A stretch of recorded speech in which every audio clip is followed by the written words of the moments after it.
What is going on, everybody? It's Matt Marchese, also known as Islanders Daily. Your daily news from the four-time Stanley Cup champions, New York Islanders, and the season keeps getting closer and closer. And we do have some breaking news, I guess you can assume here, for the Islanders and the season coming up. The first thing is Matthew Schaefer has made the Islanders roster. If there was ever a doubt, it's gone now. Schaefer has made the roster. He will be on the third pairing with Scott Mayfield to start the season. And this Matthew Darsh had this to say where he said, Schaefer has completely earned his spot on the team and in the lineup on October 9th. That's when, that's it. That's when, he earned that chance to be playing in the league on October 9th in game number 1 against the Pittsburgh Penguins. And it was deserved, right? Obviously, I know we have people in the comments who are not a big Matthew Schaefer fan, but obviously Schaefer deserves to be on this lineup. We need the young guys in. We just need them to keep growing, and no better opportunity for Schaefer to grow than just throwing him to the Wolves and have him playing some pro hockey as the number one overall pick should be doing. And I'm glad he made the team. He obviously deserved it. There was time in the preseason where he did make mistakes, but that's to be expected with a young rookie. I mean, you got to remember he was just 17, not even a month. He was turned 18 a month ago. So Schaefer makes the team, obviously, and yeah. But Darsh did say that they won't commit to playing him the whole season. They said they're going to take it game by game and see how he improves there. So obviously, I think that's a good idea. Take it game by game, because if Schaefer does look completely overmatched, you can send him back to junior hockey in that 9-game trial period. So it gives us some time to see how Schaefer does perform with the New York Islanders. And it's going to be, having to perform very quickly right away. In his first two games, our first games are against the Penguins and then the Capitals. So he'll be seeing Sidney Crosby and he'll be seeing Alex Ovechkin. So what a way to start a career for Matthew Schaefer, taking on two of the greats of hockey. That's just awesome. I'm sure he's probably excited. As he was probably a kid growing up watching those guys, and now he has the opportunity to defend against them. So I'm sure Schaefer is very excited to be going up against those two guys. And man, what an elite cast he has to go up against right away. And no better chance to prove that you belong than going up against these two guys to start the season. And then besides that, the Islanders did announce their opening roster, and that is going to be Barzal, Cizikas, Drouin, Duclair, Gatcomb, Heineman, Holmstrom, Horvat, Lee, McLean, Pajot, Palmieri, Shabanov, Siplikov for the forwards. And then defensemen are Boquist, D'Angelo, Mayfield, Pelech, Pulak, Romanov, Schaefer. Obviously, Boquist will be the seventh defenseman. So the Islanders, I know we talked about there's chances of them going with 8 defensemen. They opted not to go with that. Good idea there. I'm very happy they did not go the 8 defenseman route. That would have been ridiculous, as Isaiah George deserves to be playing. And I think Boquist fits that 7th D role really well. I think he can easily slot in and fill time when he needs to. And then for goalies, we have Sorokin, obviously, and David Riddick. We'll have to see. And then for our non-roster IR, we have Engvall, Ritchie, Nurmi, Kefler. And then on IR is Baer and Varlamov. Obviously, I think Varlamov and Engvall's Islander careers are essentially done. I don't see any chance they'll play. Ritchie, that is such a devastating injury that occurred to him. Hopefully it is nothing too serious, and hopefully he can be on this team, because I've said it so many times. Why are we playing Cizikas over Ritchie? What does Cizikas do better than Ritchie at this point in his career? The answer is nothing. The answer is nothing. Ritchie deserves to be playing. So obviously those are our, players who made the team. But Stefan Rosner tweeted out, he says, we'll know for sure in a few days. But this is what we can expect to be the Islanders' opening night lineup against the Pittsburgh Penguins. The first line will be Jonathan Drouin, Bo Horvat, and Emil Heineman. Second line, Anders Lee, Matt Barzal, and Kyle Palmieri. Third line is Maxime Shabanov, J.G. Pajot, and Simon Holmstrom. And fourth line is Anthony Duclair, Casey Cizikas, and Maxime Siplikov. We'll dive into that. And then for defensemen, we have Alexander Romanov, Tony DeAngelo, Adam Pelech, Ryan Pollock, and then Schaefer and Mayfield rounding it out with Sorokin and Riddick as goaltenders. And yeah, I don't know what happened. I talked about Heineman. I thought he was a great addition, but is he a first-line player? I don't think so. I think Heineman fits the role of a first or a fourth-line to third-line player perfectly. I feel like that is his role, Emil Heineman, is that third to fourth line player. So why is Heineman playing on the first line? I don't know. Obviously, I think Heineman is a very solid player, but I don't really think Heineman should be getting first line minutes on the Islanders. I just don't. Obviously, he's a young player, and maybe there's something that I'm not seeing from what they're doing in practice and everything. But Heineman, I've said it, he has looked great. He looked great in preseason. He looked great in training camp. He looks like a great player. But Heineman's role his whole career has been that third to fourth line player because he's so good defensively and like he's a decent offensive. He's a good two-way player. So obviously the Islanders must trust him a lot to be giving him these potential first line minutes with Drouin and Horvat. Hopefully it clicks. Hopefully it works. But I just don't. I just when Heineman was traded here, I just never thought of him as a first line player. I thought of him as a third, fourth line player.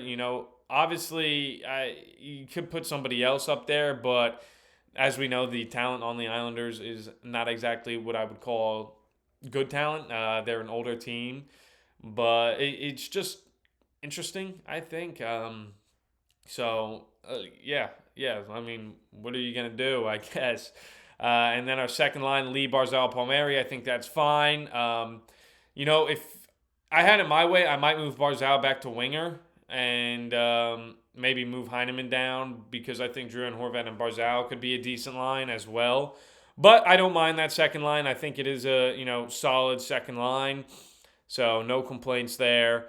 Hopefully, Anders Lee is able to play like a good hockey player and lead the team with Barzal and Palmieri. So yeah, we'll see that. Third line, we got Shabanov, Pajot, Holmstrom. Again, I actually really enjoy that line. I think that is a very solid line from the New York Islanders, and can't ask for a better third line, in my opinion. I think Simon Holmstrom is one of the most underrated players in the NHL, and I think if he continues how he has, we could easily see Simon Holmstrom just continuing to improve year in and year out. He's young. He's very good defensively, and the offense is starting to come for Simon Holmstrom, so hopefully he keeps clicking because Simon Holmstrom is one of my favorite players on the Islanders. I think he is such an underrated guy, and I think he's a guy who could easily become a solid top six player. And obviously, I honestly think he could be a top six player on this team because, I mean, of course, Drew and Horvat, Lee Barzal Palmieri, those are your top five. Who's that sixth? Obviously, it's Heineman right now, but I think Holmstrom could easily slot into that top six role for the New York Islanders. So I like that line, but what are you going to do? And then here's the most ridiculous line ever. I mean, I guess for what it's worth, it's fine. But it's Duclair, Cizikas, and Siplikov. I think Duclair and Siplikov are decent. Obviously, on the fourth line, I think they'll fit that role well. It's no more going to be that identity line that the Islanders have had in years past where it's going to be, hitting the body and everything. This is a line that I do think has the potential to score goals. And that's what the Islanders have been missing. They kind of were rolling out three lines. Obviously, that fourth line in its heyday was nothing better. Those guys would snuff out the opponents. But hockey is changing as a whole, right? It's a young man's game, and that kind of game doesn't work anymore except in the playoffs. But to get to the playoffs, you need scoring in the regular season, and that's clearly what the Islanders are going for. The only change I make here is once Callum Ritchie's healthy, Cizikas is going to the press boxes, and Ritchie is slotting in on that fourth line with Duclair and Siplikov. Because obviously, I just think that would make the line 10 times better having Callum Ritchie centering it with Duclair and Siplikov on the wings. I think that adds the scoring potential way more. And yeah, so hopefully when Ritchie's healthy, he slots in Cizikas' area. And yeah, we'll see. And then obviously, I don't know how they're going to split the time between these four lines because how many minutes are you going to give Duclair, Cizikas, and Siplikov? Because obviously, those guys aren't that bad of players to only be playing, like 8 minutes a night? So I'm curious to see how the Islanders are going to be putting their lines out. Obviously, the top six will be out there a ton. But yeah, like I said, I'm okay with the lines. Maybe move Heineman down to the third or fourth line.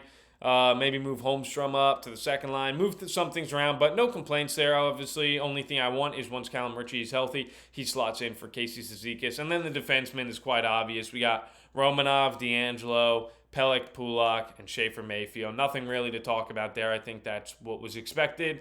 Pelech, Polak, hopefully Polak's able to lock in a little and play his hockey that we've seen him play in the past. I mean, what happened to the Polak who slid across and saved that goal from going in against the Tampa Bay Lightning in the playoffs? I mean, that guy is no more. Last season, Ryan Pollock was simply a travesty. So hopefully he's able to lock in and play the hockey that Ryan Pollock has been able to play before. Again, maybe it's age that is causing this, but who knows? Romanov D'Angelo, I think, is a very good first pairing. Romanov's your steady stay-at-home D-man, where D'Angelo will be your puck-moving guy. Obviously works well. D'Angelo just slots in where Noah Dobson was, and I think that's perfectly fine. I think D'Angelo actually at the end of the season was playing better than Noah Dobson. So, yeah, we'll see. I think I like D'Angelo in that spot more than Dobson. And I don't know if you guys have noticed, but Montreal fans on Twitter have been going after Noah Dobson a little, getting upset with his lackadaisical play, playing too soft on the puck. And that's what we saw. So it seems like Noah Dobson really hasn't changed that. So we'll see. I really like D'Angelo there, and then Schaefer Mayfield as a third pairing. I think that works well. And then not even going to go into the goalies, obviously Ilya Sorokin right there, and then David Riddick as the backup. And I know some people are worried about David Riddick as backup, but we'll just have to wait and see. And then I just want to talk a little bit about some quotes Darsh said to the media today. And the first one is on Matthew Schaefer. He said he had a great camp. I mean, you saw it all, his skating abilities, but just the way overall he's conducted himself in practice, the way he works in practice, the way he played in those games, and he got better as camp went on. So it seems like Schaefer went out there and just proved it, right? He seems like a humble kid, somebody who's there to work, somebody who wants to improve, and the Islanders fell in love with him, and they rewarded him with making the opening night roster. And yeah, obviously his skating abilities are actually some of the best I have probably seen. I mean, he is just such a smooth skater. Obviously, you got guys like Connor McDavid, but for the Islanders as a defenseman, I don't know the last time we've had a player who could skate like this on defense. And yeah, I'm just happy Matthew Schaefer made that team, and well-deserved. And then Darsh also said that he loved Richie's camp, loved how responsible he was. He is very comfortable with him on the ice. Said once he's healthy, they'll make a decision. We'll have played a few games. The Islanders will have played a few games by then. And I think the decision is simple. You put him in the lineup. There's no reason Callum Ritchie should not be in the lineup. I don't know how many times I have to say it. Why? What are the Islanders seeing in Cizikas that they don't see in Callum Ritchie? Why are we keeping Cizikas on the lineup when Ritchie's back? It just makes no sense. Ritchie needs to be there. And yeah, and obviously the injury made it so that he won't be on the lineup right away. But once he comes back, he's got to be in there. If they send him to the AHL, I'll be simply devastated. If I'm being honest, that would be like world ending for me, because I just don't know why you wouldn't play him. And then speaking about Bridgeport, Darsh's message to the players before sending them to Bridgeport, he says, what happened last year in Bridgeport, I couldn't care less. Everybody starts with the clean slate with me. So he says, forget about what happened in Bridgeport last year. That team is no more. Focus up and get ready for this season. And Darsh said he's going to be going to a lot of the Bridgeport Islanders games this year, which is definitely a good thing, because with Lou Lamoriello, it seemed like the Bridgeport Islanders weren't even a team in our farm system, if I'm being honest. The Bridgeport Islanders were like non-existent when Lou Lamoriello was here. I don't remember a single thing about the Bridgeport Islanders. The only thing is they changed their name from the Sound Tigers to the Islanders, which was a horrible decision. Why did they change it from the Sound Tigers? That name was so cool. The jersey was cool. The logo was cool. That still ticks me off to this day that we changed the name from the Sound Tigers to the Islanders for Bridgeport. But yeah, it seems like Bridgeport's a team again, which is good. Because with Lou Lamoriello, I don't remember hearing a single thing about Bridgeport. He did not care about Bridgeport, so it's good to hear that our new GM, Matthew Darsh, is praising Bridgeport, and he will be going to the games. And then going back to the first line, and this is what Darsh said about Heineman. I knew his shot was elite, but in practice, he was going bar down on every shot. He loves his compete level, said that he's where he is in the lineup with Horvat and Drew because he has an ability to get pucks for those guys and score. So that kind of answered the question as what I was saying. He thinks that Heineman gives the best potential for Horvat and Drouin to score goals. So we'll have to wait and see. Obviously, I love Heineman as a player. I think he's a great two-way forward. I just don't know how he fits into that first line. So we're going to have to wait and see how it looks on Pittsburgh. Hopefully he's dominant with that first line, and hopefully they do good things. That's the only thing we can ask for. And then Darsh confirms that the plan still is for Barzal to be center. But he did say this. During games, he may get shifts on the wing. So we could be seeing our lineups changing on the fly in the games depending on how things are going, which I think is a great idea. Obviously, you want to get Barzal out there with your best potential players to score goals. And I think that's what the Islanders will do. If they're down in a game, you're going to change the lineups, having Barzal probably play with Drouin and Horvat, I think, on that first line. So They made the lineups in a way where they can maneuver them during the game and improve on it, which is a good thing. And then Darshan Shabbanov, he says, I felt he's progressed. The last game was his best game, not because he scored, but because he made more plays and won more battles, and said he earned his spot in the starting lineup. And obviously, I agree. I think Shabbanov, when he first got to the Islanders, it was, kind of a learning thing because the rinks in Russia are different. They are bigger rinks in Russia. So you got to get used to the North American game. And I think as every preseason game Shabanov played, he did get more used to it. And we saw with Siplikov, he started improving way more towards the end of the season last year when he was getting more used to the NHL level. And I'm hoping for, 2 big years from that Russian duo, and hopefully it goes good. And then finally, the final update from Matthew Darche is about Anthony Duclair. He just said that they eased him into camp to make sure his groin was good, and he loved the way he played. And yeah, so that's all there really is. He just wanted to ease Duclair into it and get him ready for the season. Obviously, he's starting on the fourth line. I don't think that's any disrespect to him because, like I said, the way these lineups are made for the Islanders, I don't know how the time is going to be. Like, I don't know if it's truly 4 lines or if it's like, as weird as it says, like 3 third lines. But I do think the second line is good. So it's really 2 third lines maybe. But we'll have to wait and see how the year goes for the Islanders and if they do change the lineups, because I'm going to assume the Islanders will change the lineups. They always seem to do that. But yeah, that's about all there is today. So yeah, as always, guys, if you have any comments, leave them in the comment section below. And during the season, I'd love to, record some games live from the arena and talk about them while watching or while there. And I'd love to do it to a couple road games. So if you guys have any road games that you might want me to travel to, be sure to leave them in the comments and I'll see what I can do, because I think that would be an awesome thing to record games from different cities and everything. But yeah, as always, let's go Islanders, and thank you all for listening.